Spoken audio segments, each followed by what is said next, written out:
For the last 30 years, I have been paid to guard a single gravestone. I've been doing this for over 30 years. 30 years of just sitting and staring at a gravestone.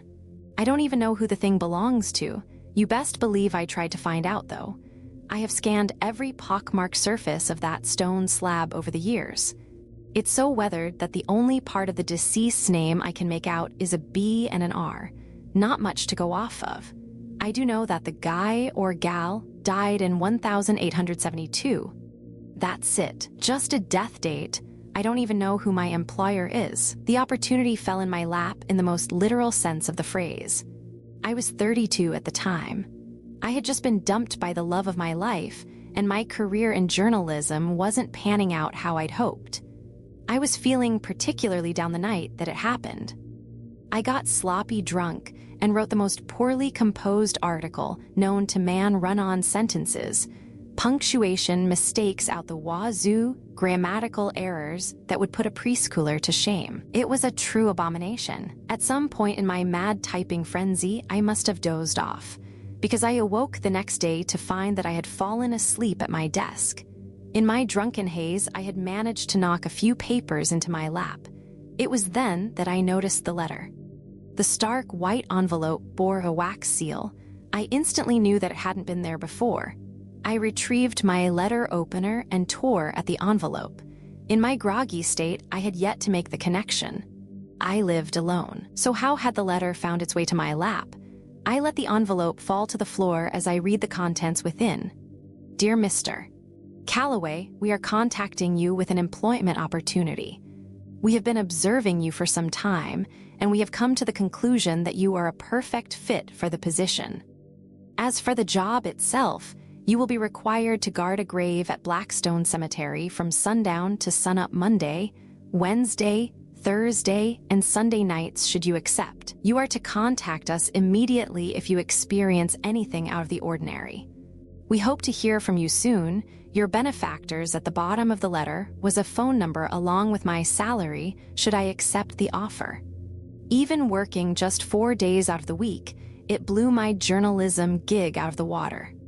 Of course, I took the whole thing with a grain of salt. I had likely received the letter as a prank and forgotten that I had it. Or maybe it was a strange writing assignment from a teenager, but it had been addressed to me. Whatever the case, I chose to give the number a call. What could it hurt? They picked up immediately after I dialed the number. I heard nothing but static and shallow breathing from the other end of the line. I only uttered 2 words before they hung up. I accept. I didn't expect to hear back. I really didn't. I thought I'd been duped, had for a fool. But then the second letter came. Dear Mr. Calloway, we are overjoyed to welcome you to the team. Your first shift will be tomorrow night. Come prepared with a flashlight, a jacket, and some reading material. Best of luck. Your benefactors, a map of the cemetery, fell out of the envelope. One grave in particular was marked with a heavy red X. Though I was skeptical, I decided to humor them. What did they have to gain from this anyway? With that in mind, I showed up to the cemetery just before sunset. I found my way to the designated grave with relative ease. Blackstone isn't very big, after all. I stared at the stone inscription, no clearer then than it is now, before I plopped down and opened my book to read. Once I had made it past the first night, I thought that I had certainly just wasted my time. But to my utter disbelief, when I arrived home, my first day's pay was waiting for me on the kitchen counter. I should have been more afraid. Someone had access to my home. They had intruded on my property multiple times, and according to the letter, they had been watching me, but I wasn't. I was content as long as the money kept coming in. Fast forward 30 years, and here I am. I was happy with the job. Strange though it was, the graveyard became a sort of safe haven for me. A comfort zone. The worst I had to deal with was the occasional gang of edgy teenagers. Aside from that, the nights were serene. Until last night. What happened has me questioning everything I know about reality itself. I was sitting before the grave as per usual, nose deep in a mystery novel, when it happened. The ground below me began to shift. It leapt up, fearing an earthquake. But as I surveyed my surroundings, I came to realize that only the earth at my feet was disturbed. I watched the dirt, mesmerized, unable to take my eyes away. The ground continued to rumble, until finally something burst from within its depths. A rotting, skeletal hand shot from the earth. It didn't grasp aimlessly.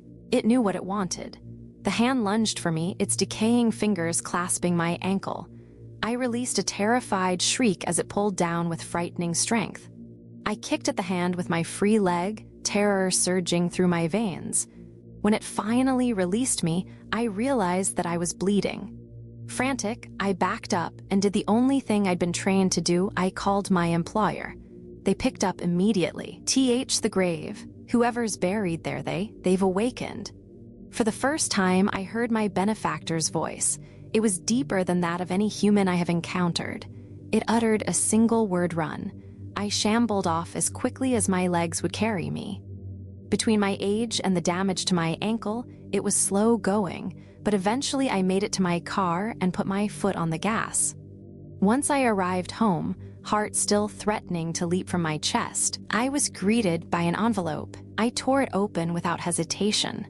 I frowned as I read the letter's contents. Dear Mr.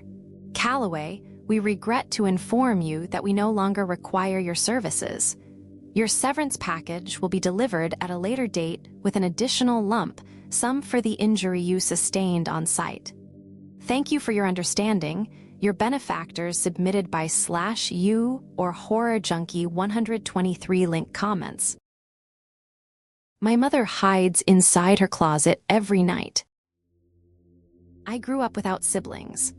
Back then, it was just me, my mom, and my dad in our home in the rural area around Detroit. My parents always tried their best to give me every opportunity, even though money was tight, and they did a pretty good job. I'm now the owner and founder of a fairly successful construction company, living my best life with my beautiful wife and our 2 daughters in a 2-story home. My father passed away a few years ago, so my mother had been living alone in the house where I grew up. As she got older, she began having more and more difficulty taking care of everything by herself. Since I couldn't always be there to help her, I finally convinced her to sell the house and move into a beautiful, highly rated retirement home in East Detroit. I thought I had made the right decision. Professionals could take care of her, and I could focus on my business and my family. But the day she moved in, her health began to decline rapidly. I started receiving calls from the nurses and doctors almost every week. They told me her mental state was worsening, that she refused to eat or take her medication. But the worst part, the part that made my stomach turn, was what they told me about her nights. Every morning, they didn't find her in her bed. They found her sitting inside her closet, awake, shaking, crying. When they asked her why she kept doing that, she always refused to answer. She would just tell them to leave her alone, so I went to visit her. When I asked her directly why she was getting into the closet every night, she looked at me with tears in her eyes and said my father wouldn't have wanted me to put her there, that she wanted to go back to her old house. Then she broke down crying and told me to leave. On the drive back, my thoughts were racing. One idea kept forcing its way to the front. What if the staff was mistreating her? It would explain everything: her fear, her silence. So I did something I thought was justified at the time. I stopped at a Walmart and bought a baby monitor. Later that evening, while my mother was having dinner, I slipped into her apartment and set it up in the corner of her bedroom, aimed directly at her bed. Then I left, went home, had dinner with my family, and tried to get some work done. Around 9 p.m., I checked the monitor. Everything seemed normal. My mother got into bed, turned off the light, and went to sleep. Nothing unusual. I left the feed running in the background. About 2 hours later, something changed. My mother suddenly jolted awake. She didn't move at first, just lay there, staring at the door, completely still. Then, without warning, she sprang out of bed. Not like someone waking up, but like someone was forcing her. She rushed to the closet, climbed inside, and slammed it shut. I stared at the screen, my heart pounding. After a few seconds, I grabbed my keys and drove.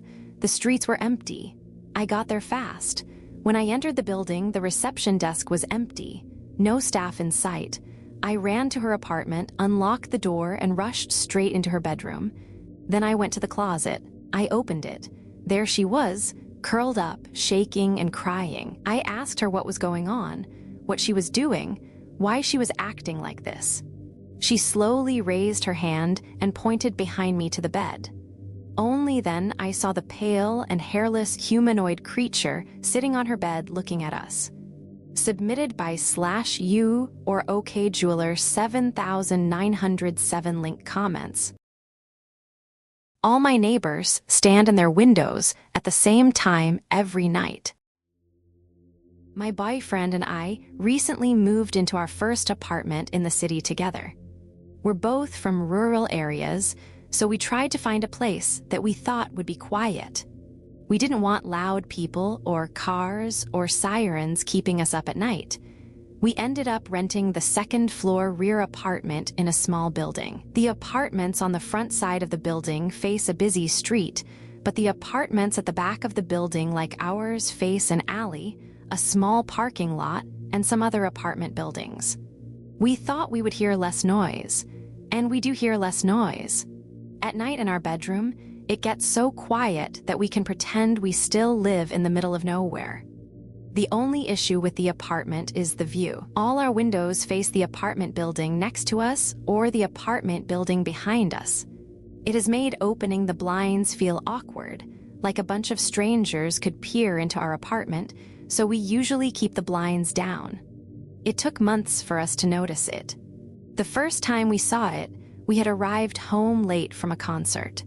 We took showers and talked about how beautiful the moon had looked on the drive home. My boyfriend wondered if we could see the moon from one of our windows, so we turned off the lights and pulled the blinds open. It was a little past 3 in the morning. We froze as soon as we looked out the window. The moon no longer interested us.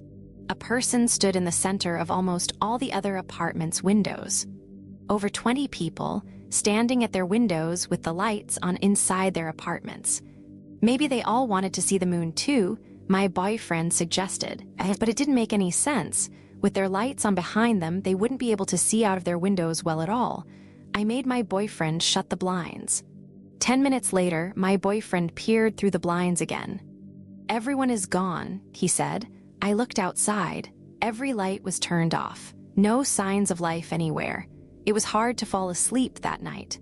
The silence in our bedroom was disturbing, not peaceful.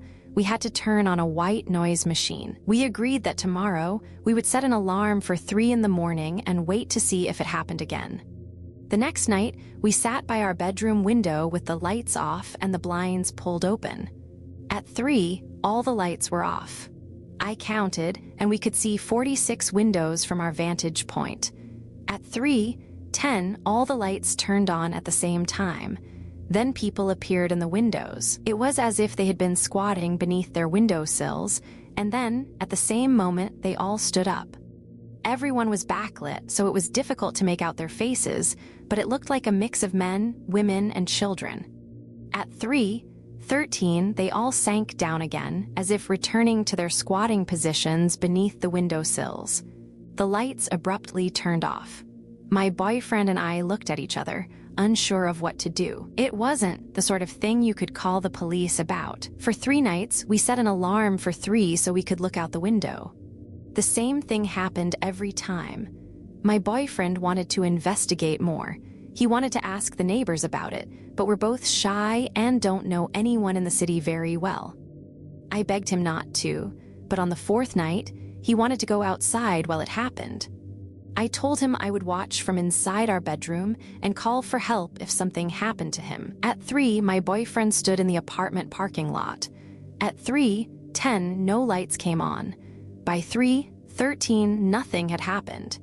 He came back inside, and I thought it might be over. But he wanted to try again the next day, this time waiting to step outside until after the people were standing in their windows. That night, the lights came on at the same time as usual. The people rose to stand in their windows. I watched the back door of our apartment building. and saw my boyfriend come outside. He only made it a few steps from the door before he was frozen completely still, pausing in the middle of taking a step. The people disappeared at 3:13. A minute later, my boyfriend started to walk again. He looked up, scanning the dark windows of the apartment buildings, then came back inside. "Guess it's not happening anymore," he said to me once he was back in our bedroom. "You think it didn't happen?" "Yeah, I didn't see anything out there. Did you see something?" I told him what happened. It scared him enough that he decided we should stop investigating. "It didn't affect us," he said. "At first, I was happy to stop looking into it. But lately, I've started to wonder. We've met some people in the apartment building behind us, and they seem so nice, so normal. I've started to wonder if it's even them standing in the windows. Each time my boyfriend and I watched the people standing in their windows, I got a dark feeling in the pit of my stomach. I've started to wonder if I need to warn someone." Submitted by /U or Wonderful Tart 9200 1 link comments.